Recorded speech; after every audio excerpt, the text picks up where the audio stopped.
We'll kick things off with our first speaker. I'm excited about introducing Mr. Craig Brammer to you again. He was a speaker here last year.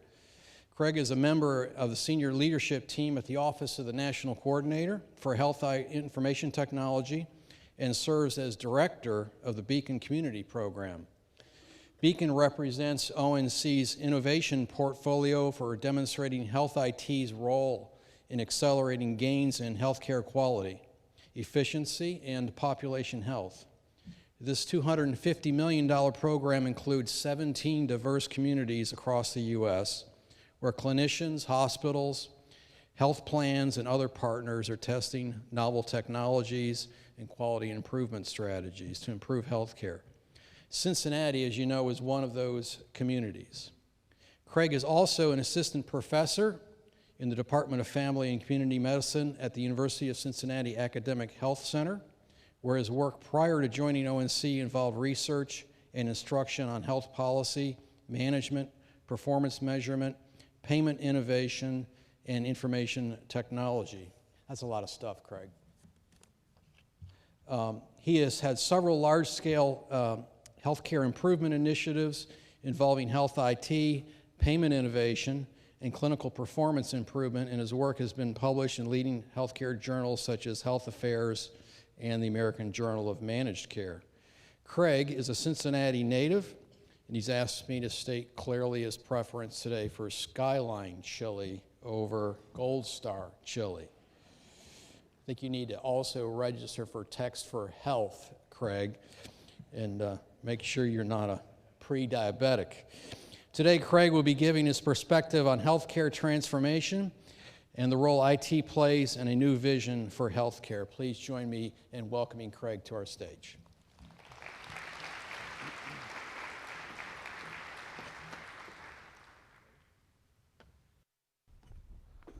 Good morning. All right. Am I double mic'd here? Are we good? All right, good. It's great to be with you all today. It's great to be home. Great to sleep in my own bed last night. I have a strange life at the moment where I live here, but I work in D.C., so I spend about 2/3 of my time up there and then fly back and forth. But it's really terrific to be back here and do so as often as I can. It's a great privilege to be part of the Beacon Community Program and to be part of the team at ONC, to have the chance to bounce around the country and look and see what other communities are doing, and then come back and say, wow, we did that like 3 years ago in Cincinnati, actually. And it's not always the case. It turns out other parts of the country are smart and working hard too. But there's something to be proud of here in Cincinnati. I'll tell you my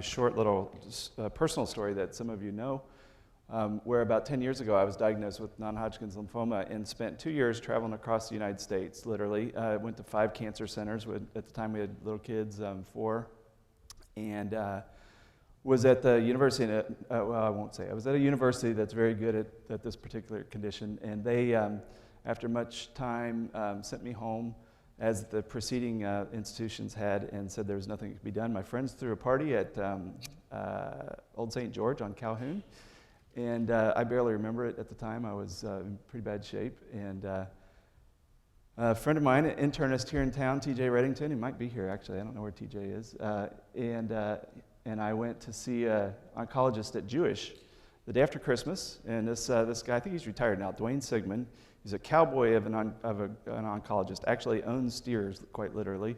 And he said, looked me over, looked at my records, and said, boy, get your ass in here, I'm going to transplant you. And gave me a bone marrow transplant, and I've been healthy as a lark and incredibly blessed.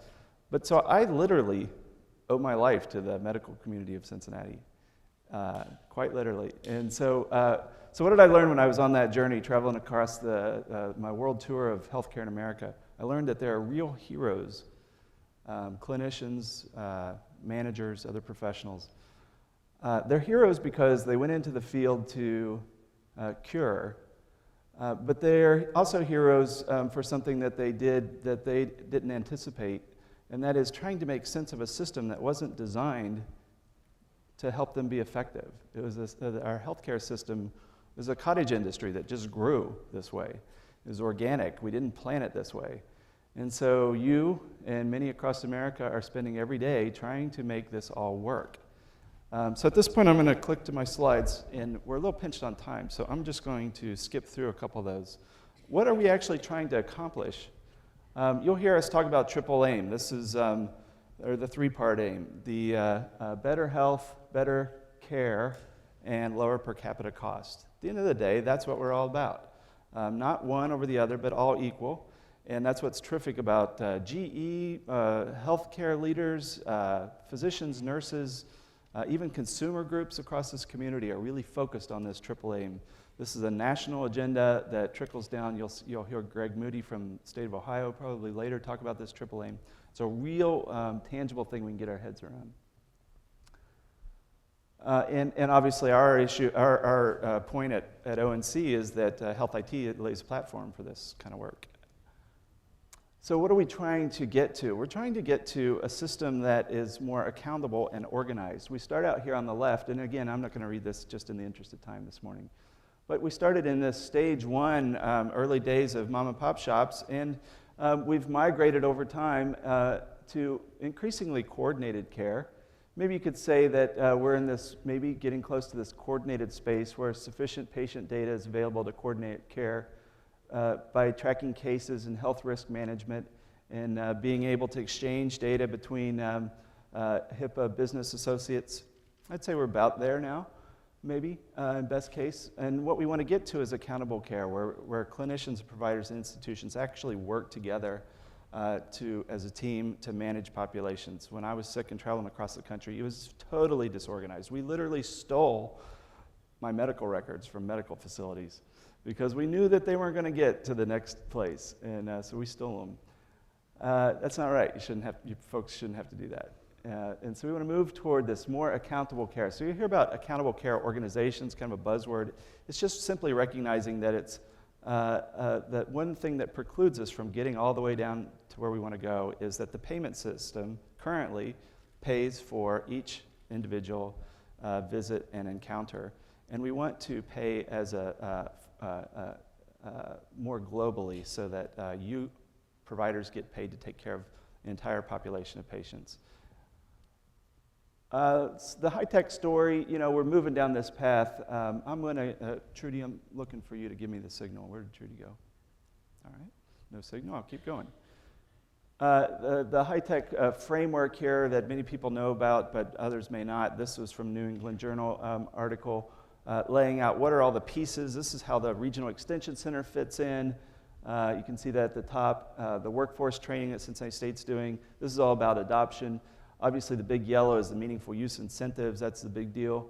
There are programs that support health information exchange.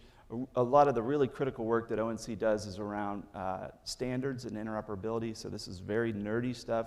I don't understand what they're talking about 70% of the time.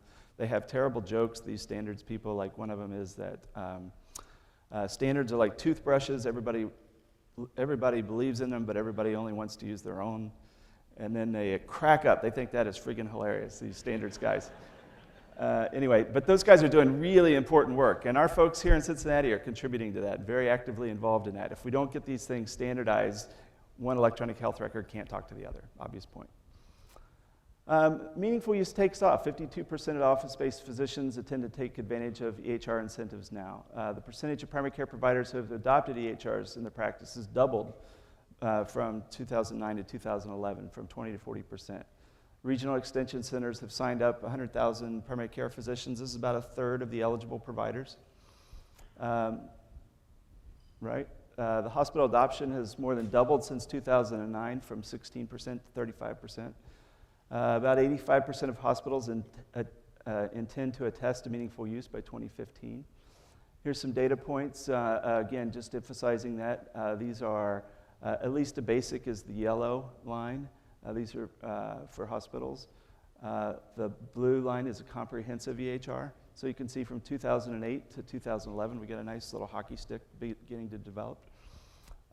These are the provider EHR incentives.